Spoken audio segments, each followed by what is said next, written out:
इस समय हम सीहोर के इछावर के दुरकपुरा गांव में हैं, जहां पर शैलेंद्र पटेल परिवर्तन संकल्प यात्रा निकाल रहे हैं। हम जानेंगे उनसे कि आखिर क्यों निकाल रहे हैं, चुनाव करीब है या फिर और कोई ज़रूरत पड़ी है, क्यों निकाल रहे हैं? देखिए अजब जी, निश्चित रूप से चुनाव करीब हैं। चुनाव के 2023 के जो विधानसभा के चुनाव हैं नवंबर महीने में होना प्रस्तावित हैं। पूरी उम्मीद है कि आचार संहिता लगने वाली है। सीहोर जिला मुख्यमंत्री का गृह जिला है और मध्य प्रदेश के अंदर पिछले 20 सालों में 19 साल तक भारतीय जनता पार्टी की सरकार रहेगी, बहुत लंबे समय तक। मात्र 20 सालों में 1 साल सवा साल का कमलनाथ जी का एक मौका आया था और इन 20 साल में लगभग 80% सीहोर जिले में भारतीय जनता पार्टी के विधायक रहे। सिर्फ 2013 से 18 तक इछावर की जनता ने आशीर्वाद दिया था, विधायक रहा।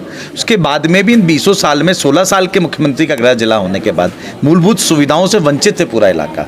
रोजगार के लिए लोग पलायन कर रहे हैं, पीने का पानी की हाहाकार गर्मी के अंदर बन जाती है। और तो और इतना भेदभाव हुआ कि जो भी योजना आई वो बुधनी रसुल्लागंज चली गई। बीमा मुआवजा भी आता तो अधिकतर वो बुधनी रसुल्लागंज के किसानों को मिल जाता है, यहाँ के किसानों को नहीं मिलता है।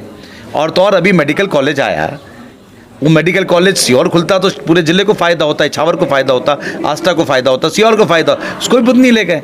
तो ये तमाम भेदभाव मुख्यमंत्री जी ने किया, इसलिए अब हम ये यात्रा निकाल रहे हैं और हम ये कह रहे हैं कि अब परिवर्तन का संकल्प लेना होगा। और अगर हम परिवर्तन नहीं करेंगे तो जो युवाओं को बेरोजगारी की तरफ धकेला जा रहा है, महंगाई बढ़ रही है, भ्रष्टाचार बढ़ रहा है, उसको कैसे रोकेंगे? कमलनाथ जी एक नया विजन लेकर आए हैं और इसीलिए हम चाहते हैं कि हम सब मिलकर इछावर ही नहीं सीहोर जिले में परिवर्तन लाएं और मध्य प्रदेश में परिवर्तन लाकर एक नया मध्य प्रदेश रचें।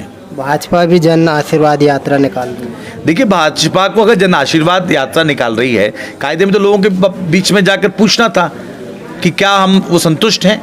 आज जन आशीर्वाद यात्राएं निकल तो रही हैं चुनावी बेला में। अगर इन यात्राओं की जगह पिछले 1-2 साल में गांव-गांव जाके उनके मंत्री और विधायक लोगों से उनकी आकांक्षाएं पूछते और आज उनको पूर्ति करते तो जन आशीर्वाद निकालने की आवश्यकता नहीं पड़ती।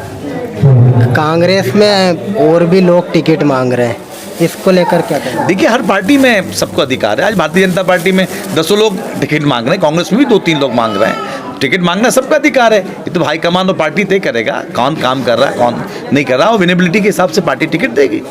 आप परिवर्तन यात्रा निकाल रहे हैं, इछावर में अनशन किया जा रहा है। देखिए ये तो अलग अलग फील्ड पे सबको काम करना चाहिए।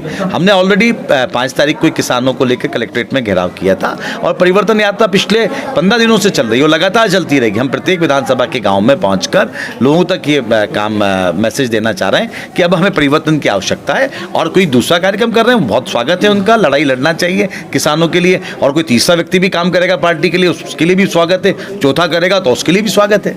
शिवराज जी का एक वीडियो वायरल हो रहा है 40,000 रुपये प्रति हेक्टेयर का, आप क्या कहेंगे? जब कांग्रेस की सरकार थी उन्होंने बोला।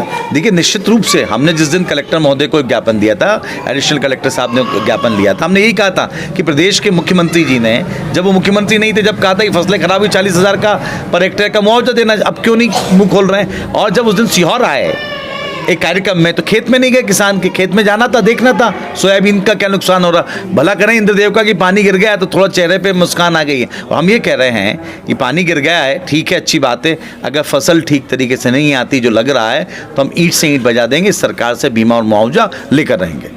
तो ये है शैलेंद्र पटेल जी जो कह रहे हैं कि संकल्प का परिवर्तन का संकल्प लेना पड़ेगा। सीहोर से अजब सिंह।